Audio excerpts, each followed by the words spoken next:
Hello and welcome to Who Does Rolls, Mumble Jumbo.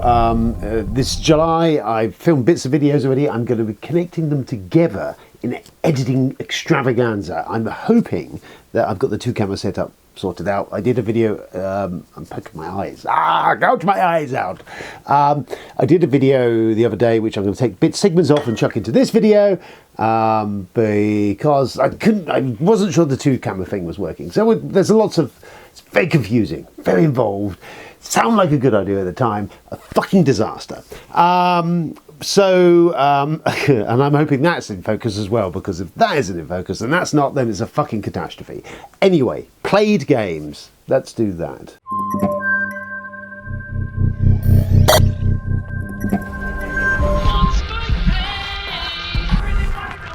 So played. There's scattered amongst us will be other stuff we played, including the food chain magnet debacle, which I will go into greater detail in a little bit. But the other night we played, it's fresh in my brain, so we will cover it, was Scythe Expeditions. It's the new game from James Stegmaier Games, a sequel to Scythe. And it has, I mean, aesthetically has a lot of connections to Scythe. It's got the same art style and, it's got the same artist. Aesthetic, you've got the minis in it. Ben had the one with the metal miniatures, but I think there's a plastic version, there's a cheaper version, but he had the blinged out version. And yeah, so aesthetically, very similar to Scythe, and mechanically different in a lot of ways. In fact, no way mechanically close to Scythe, but like, has thematic overtones and stuff and bits and pieces that kind of tie in. The idea of the game is, the theme of the game is there's been a massive asteroid hit the Earth somewhere, and you play up to 5 factions exploring this hex map. It's not a huge map, and there's different actions on these tiles that will do stuff, and cards as well. There's cards on here in card deck you can go to. Now, what you're essentially trying to do is, rather like Scythe, is essentially you've got 4 stars in your hand, in your play area, and you're trying to get all them out by doing various achievements, Scythe-ish. So Scythe had the same thing as you collect so many quests, you do this, and collect so many of this and do that. And you put a star down. First person to hit 4 stars, that's the end of the game, blah, blah, blah, and that's it. Again, like Scythe, kind of thematic-y kind of stuff going on, and all the story and raw theme, and then 3 stars and you're out. Sort of kind of anticlimactic. However, this game, I will say, is less kind of really pushing the theming and the war, the mechs and all that, which is where I kind of went south with Scythe, because it promised this one game and kind of delivered something else. This one is very much the mechanisms and all of that stuff going on. Kind of means the theme is there, and it looks gorgeous, and and you get it, but really the theme kind of wobbles off. You're playing this engine, a nice combination. It's basically like a worker placement, engine building, action selection game. I think that's all of it. So what do? You have a player board in front of you with your mech. There's 2 resources, guile and might. I think I want to say these 2 things you can collect throughout the game, which you can use to do various things on the board, as well as the tiles and all that. As stuff is uncovered where you're exploring, you get corruption appearing on the 2 different coloured tile types of corruption, and they're another thing you have to kill it, fight it to get rid of it, to allow you to again get another star down. So, as I say, what are you doing? So you on your turn, you've got basically a couple of actions really. You can move, you can gather, and you can play cards. And you do this by placing a cube on one of these squares, and you do the other 2 actions. At the very start, during a round, you can do a refresh, which what it does is it puts a cube back to the start, and it puts any cards you played, and you're playing cards from the left hand to the right hand, back into your left. That's what you can do, and every time you do a refresh, you've got all 3 actions open up. Otherwise, if you move the cube up, you're always locking off one of those 2 things unless you do a refresh. That makes sense. And you can either play, which is play a card, which takes it from your hand area here, plunks it onto here, and then you do the actions on it. And you can also place meeples onto these cards to activate a stronger power as well. Otherwise, they tend to most of the time just be generating you the resources, the guile and the might. But there's lots of different sort of actions on these cards, and some of them linked into, if you've got other things going on, they will trigger other stuff. So you've got this multi-use card stuff going on, you've got worker placement kind of where you're going on the map, You've got the generating stuff off of there, this engine building. It's quite a heady mix of stuff. And it took me a couple of rounds to kind of grok what was going on. But I think once I did, and spoilers, I won the game, But once I did, it was fairly intuitive. The iconography is very good, and most of my stuff is actually, the icons are good. You get a reference card, but to be fair, I personally found after a couple of rounds that I kind of understood what most of the iconography is. The map layout's cool because you get a randomized map, so every time it's going to be a little bit different. I did check, and there was only the tiles that are available in the game what you've got. So there's no more tiles to add at the moment. So that was kind of cool. I lost my thread talking to myself then. Tiles, action selection, blah, blah, blah. What was I fucking saying? I was going to make a really fucking good point about something, and now my mind has blanked entirely as to what that was. Fuck a duck. No, it's gone. Well, that's a shame, because it was probably going to be a really good point. So I've covered the thing. Yes. So anyway, what I think I was going to say was, you've got these various things. What you can do with these cards, as well as so you've got meteorite cards, item cards, quest cards. I want to say there was another type of card. Definitely quests, meteorites, items, and maybe some other stuff. You always start with 2 cards of your faction, and they have slightly differing abilities. The factions also have very slightly differing abilities. So mine, the Marsh Walk, I think it was called, was allowed to move 4 spaces instead of the standard 3 everyone else can do. Other players can maybe put more cards out onto their deck, and you can lock cards in 3 different places under the board in front of you. You've got quests, and you complete quests by going to a location on the map, playing a card that allows you to complete a quest, and then you get the benefits of whatever the quest is, and it gets tucked onto your board. Every quest you complete modifies more points you're going to be getting into the game. I think it's the more points per quest completed. I don't know. It gives you a modifier. The more quests you do, up to a maximum of 4 you can get, will buff you with a shitload more points. You've got items you can put out, and they're kind of cool. And again, this is done by going to an area on the map and doing a gather, which you've got spanners and you've got meteorite-looking things. If you've got the cards in your pool, you can go there, do the spanner action, and you can lock a card in as an actual item that does stuff, gives you ability. And once one of them's in place and locked, it will constantly give you this passive ability. And they're all different stuff. I mean, the ones I got were great early game, not so great later, but there was a mix of stuff. And so you're kind of using them. You can build something like your own little engine from them. Another thing you can do is you can meld meteorites, which you're claiming during the game, and you can again do up to 4, maybe 5, depending on your player powers, of those at the bottom of your card deck. And every time you put one on, it will give you points at that point in time. Nearly always give you points. And as you stack them, each successive one triggers the one below it. So you can kind of, if you get it right and get the right combination of stuff, you can generate a shit ton of victory points by hitting them at the right time. The stars can be put down for doing the 4 meteor melds. 4 stars can be put down for doing the 4 items and 4 quests. All of them will allow you to boast, which is to put a star on the board. And again, that is an action that you have to do as a gather in one of your top 3 actions to do a boast to do the thing. But there is a really cool little combinations of stuff. There is cards you can play out which allow you to play other cards or trigger something else, and then this triggers. So you could, if you're clever, a clever man would you can sync a lot of moves up in a go. It's kind of a bit of that tapestry mix as well as stuff going on. So yeah, you can get quite a satisfying sort of run of stuff going. And I'll be honest with you, I really enjoyed it, actually. I mean, yes, I won. I'll take a look and see how much the IOP on it is, because I'll be honest, I was pleasantly surprised. I'm not the world's biggest Scythe fan. I love the aesthetics of Scythe and what it looks like. I find the game a little underwhelming because it doesn't quite deliver on that, what I wanted, the promise of like a war mech game, isn't that? And that's what I kind of was feeling. It's more of a Euro with some cool mechanisms that stolen from other games. Anyway, enough of that. Expeditions, yeah. So back to that. One play, yes. I really like the combination of mechanisms going on. I think that's what's really my sweet spot. Is the multi-use cards. It's got this map layout, this action selection thing. You've got this engine building, resource generating. It's a real fucking lovely mix of stuff. And I know there's two versions. There's a posh, expensive version and a cheaper version, I believe. I'm going to go and check the Stonemaier site. In fact, that's stopped now. We'll check it. I'll come back and actually give you some facts and figures. What the fuck, eh? Okay, hold that thought. Go put the kettle on. I'll be back in a second. So, Scythe Expeditions. Two versions on Stonemaier at the moment because it's only just come out as a launch product, the classic has. 75 quid will knock you back for the plastic miniatures version. And I think that's it. I don't know about the coins because Ben had metal coins, and I've seen there's a 30 quid metal coin stack. I don't know if there's cardboard in the non-deluxe version. And then there's an ironclad version which is £105, which has the metal minis in it.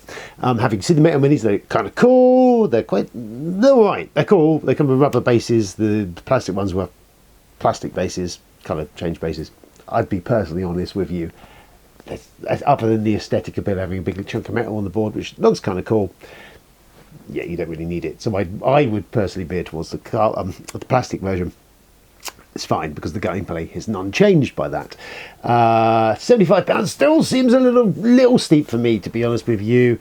So I will wait until this hits proper retail channels, I think, where it probably drop by another 10 or so, I would have thought.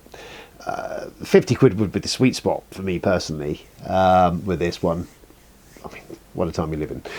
Anyway, yeah, it's so cool. But yeah, going back to it, I felt it was a really interesting mix of mechanisms stuff going on, and I'm certainly tempted by it. I would quite like to play it again, which I'm sure we will. And nice that it plays up to 5-player count. So good stuff, great. AP wise, Robbie was having a meltdown, even though he'd watched two videos he'd watched in preparation with it. Don't know what videos, she clearly on Pornhub or something, but anyway, he'd watched two videos to prepare for the evening and suffered from monumental AP repeatedly. Rich was there. Rich always kind of is a bit slow to catch up because he doesn't play as many games as ours, so he was dragging his heels a little bit, but you know, that's Rich. But the rest of us, me, Ben, and Bob, were fairly tearing through. And I like the puzzle it sets you. It's simple. There's not a lot to it. In theory, the actual mechanisms you're doing, the complexity comes from the cards. It's a foul deck of cards, and I initially questioned whether we would, but we had managed to cycle through the deck because you can clear things and other stuff. And there certainly seems to be a sweet spot of how you play it. But yeah. I liked what it did. I liked the fact, like, the quests have little... When you complete a quests, you get a perk of extra stuff for what they do. Some of them, if you could chain the quests, but some of them would give you extra options to do something again. Doing that is really kind of cool because you can bang, bing, bing, ping pong it and kind of multi-do stuff. Multi-do stuff! Multi-do stuff. Yeah, that's a technical term, isn't it? Doing things multiple times, multi-do stuff. But yeah, you can chain actions during your move with it. But yeah, so anyway, you can do all that shit. And yeah, on the whole, you know what? The price it is, I'm cautious to recommend it. Cheaper at around about the 50 quid spot. I quite like what it does. I will play it some more, hopefully. Though Ben is threatening to be weather machine next week to games night, which I kind of feel like just because I don't know. I don't mind a Euro, but the weather machine just looks staggeringly like, we'll see. But anyway, yeah, Scythe Expeditions, there you go, bang on. I really enjoyed the first play of that. I'm very, very interested in playing it again, and to be honest with you, it is definitely on the I like that, what it's doing list. At the right price, I'm fucking there. Then we played some more Fun of Road, Tony's Fun of Road. We actually broke out some of the expansion stuff and content. It is really good fun. I mean, it is random as all hell. It is stupid, but as a very quick and down and dirty roll some dice and mayhem happens on the road, we played a good couple of games of it. We added in some of the fire and some of the extra cards a bit. There's just module parts that add more bits on the tracks, and more tracks came in, which are ramps, and there's like a slime that holds you up.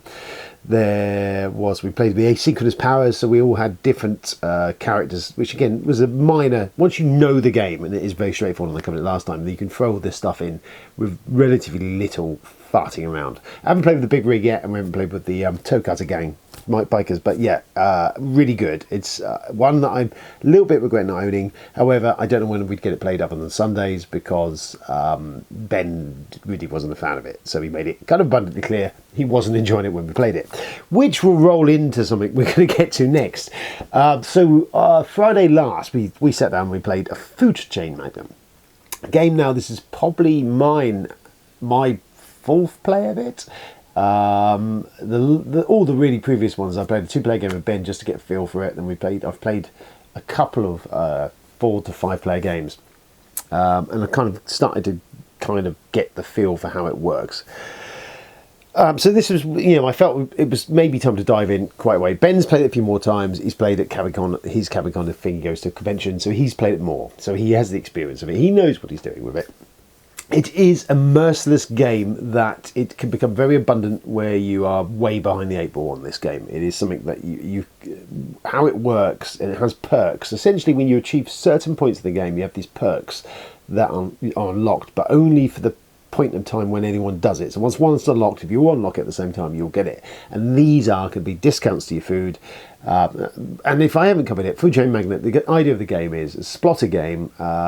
It is you running fast food restaurants in this town with this sort of layer of quite heavy duty splotterish going on with ad campaigns you run and the resources you gather and the costs you can do. It's all about you managing this business to try and undercut or do something to take the competition away from your rivals. And as the game progresses, more advertising goes on, the people around the area and the houses affected by it will want more stuff. So you need to be able to fulfill those complete orders to get the stuff, to get the money. And that's what the point of the game is, to get all the money to win the game.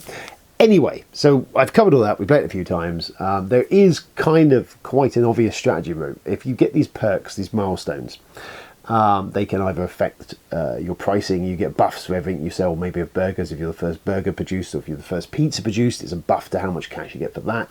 One for the drinks, various things for marketing campaigns. There's all this stuff that you hit, and then you have that perk for the rest of the game. Anyone who's not got it at that point will not have it. There is also some cards, because it's a card-based game of you kind of buying these cards and put into your deck to then play out these employees. Some you have to pay for. Once you go over a certain level, they've got like a wage to them, and you're having to pay that out. But some of these guys are limited numbers, and if you don't get to them first of all, there's only 2 of them, I think, in a 4-player game. If you miss the trick, then those have gone, and you can't ever get that character. And some of these are quite OP. There's one specifically called the Guru, which allows you to train staff. Now, normally when you're training staff, is you take a trainer, and he will allow you to train 1 person. The Guru will allow you to play a Guru card out, will allow you to train 3 people, and also to double up the training on people. So once you have one of them in your hand, you can pretty much very quickly level up everything else around you. And leveling up the characters and getting more management out and leveled up, it gives you more opportunity to do shit. And that's quite a us and them situation if you're caught in that. So we were playing it. I knew the Guru was important, and I kind of strategized to a little bit around getting the Guru. I'm thinking Ben's going to make a beeline for it. I kind of need to get in there as well. There's a bid mechanism that you bid. Well, no, you don't bid actually. There's a mechanism of the amount of empty employment slots you've not fulfilled dictate the turn order. The person with the more empty slots will go first in turn order, or have the choice of where they go in the turn order. And I was aware of that, and I could have pulled a fast one to give me the top pick, but I didn't think that Bob was going to hit the Guru the same round. And what happened was Ben got the Guru, and then Bob got it, and I was third in turn order, and they'd gone. And then I was really reeling to try and restart my engine, because I'd kind of factored in getting the Guru, because I hadn't invested in any training for my people, because it was kind of that seems to be the thing to go for. I had some other perks around pizzas and stuff, but it was tricky. So that had happened, and I kind of took a bit of a hit. So I went to get another guy who allowed me to open more restaurants, and my strategy was, well, great, I'll open more restaurants and undercut everyone. We played about another round of it, and I just was paying out as much as I earned in wages. Ben was already starting to amass. I saw him churning his cards, leveling everything up. And I was like, oh, God.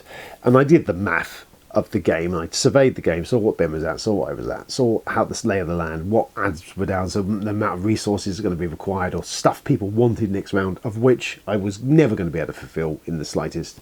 And I was way behind. And having did the math at that point, at the fourth round of the game, whatever it was, I was like, I am never coming back from this. I can't beat anyone. I can't do anything. I looked across. Robbie was in the same boat. Bob was the only one who could stand any hope of a chance of challenging Ben. But what essentially was going to happen for the next 2 hours, or hour and a half of the game, was Ben was going to repeatedly punch us in the face while he won the game. So I did this quick math in my head, and I was like, and for the first time, and I've never done this before, and maybe it's good or bad form, I don't know, I will come to the context of this in a minute, was I stood down. I just went, there's no point in me playing. There's no point in me playing. I am never going to come back. There's no strategy I can do to come back. There's nothing I can do to in any way pivot on how far behind I am now, because I was far behind. So I got some shit. And I went, hey, carry on playing. There's no point. I'm now so demoralised and disengaged by this. I know I'm not going to win. Never reached that. Now, the context of this is Ben, lovely Ben, love him dearly. If there's a game that Ben doesn't like, if there's something we're doing, and he's not a huge fan of thematic games, he's not a fan of other stuff. If there's one of them we're playing, he often will make his displeasure fairly evident. And to be honest with you, sometimes it just sucks the joy out of what you're doing, because you're dealing with someone who is grudgingly doing it, but not with any feeling, and it does kind of eke into the game, and it just kind of sucks all the joy out of the game. It is a real buzzkill. The week before he did it with Thunder Road, we played at that. And he did the same thing. Even though he was winning, even though he was doing well, and he did win the game eventually, he couldn't have been any less and more infused with what we were doing if he tried. And I spelt with this with years of this going on. This is not a thing. And I think probably what happened, and I've spoken to Robbie at length of it, is it was just a culmination of years of abuse at the table. And Ben is very competitive. Bob is fairly competitive. Ben is very competitive. And he would have happily sat there and wiped the floor with me for the next hour and a half, 2 hours. And he would have just been in the zone. I am murder, death, kill zone. Anyway, so I said my piece, and they played the next round out. And what happened in the next round, because I'd looked at Robbie and I'd said to Robbie, you're fucked, you're in the same boat I am. Played the next round out, and Ben was the only person to make any profit, and he made hundreds of dollars of profit. Bob just cleared his wages. I would have made nothing, would have been would have been fairly close to bankruptcy myself anyway. Robbie made fuck all. And Ben also grabbed the last of these real great nerf cards. There's a Chief Executive Officer, I think it's a CEO, something like that. Essentially, it just doubles your profits every round. which at that point, Robbie at that point was like, oh, yeah, no, we're fucked. And he threw the hat in at that point, which pretty much meant the end of the game. He got no shit for that, for the record, just to say. No shit was given to Robbie for that, but he was the final cat nail in the coffin. So, there we go. Was it my finest hour? No. I have done it. I've never done this before in a game. I normally will sit for a game and out. I think it's a very specific thing of the situation in the game. Food Chain Magnate is one of those games that is it's brutal, and you know when you kind of, there's a point where you can look and go, I'm losing here. I can't do this. So I think that was a part of the play. I think Ben's prior very competitive nature and what was going to play out that evening would have been 2 hours of me sat there just being punched in the face. So yeah, not the finest hour, but it's not cool. I don't think it is a cool thing to do a game, but I think I'd had a bad week, and I think I'd had enough, and I think I was just quite happy not to have sat there and done that for the next 2 hours. What's your opinions on that? Was I naughty? Was I a bad boy? Should I go to gamer jail for that? So there you go, that happened. I, for the record, would play Food Chain Magnate again, and I am still fascinated by the game, but I do think that Milestones is punishing. But number one, I want to have another crack at it. Number two, I do want to see if there's another strategy for it. I think if I'd not thrown all my eggs in that one basket, I might have had a chance of pivoting out of it. I didn't have that opportunity. But it's one that it's not one I would never play again. It's just, I want to play again. I want to see it. But there we go. So there's that.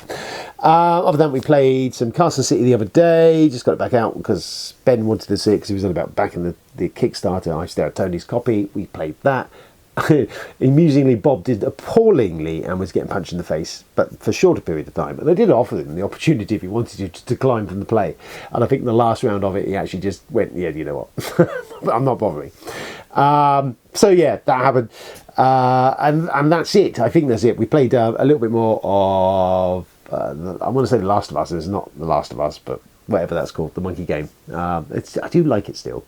And that's it, really, other than whatever we get our teeth into later on, which might be Frosthaven. I don't know if I got the enthusiasm for Frosthaven tonight. It's been a long week. We'll see. We'll see how that pans out. But there you go. That is what we've played. That's all, folks, for this episode. Because we rambled and I've got another one to edit and things have been delayed. I'll catch up on the next one and tell you what's going on. Cheers. Bye.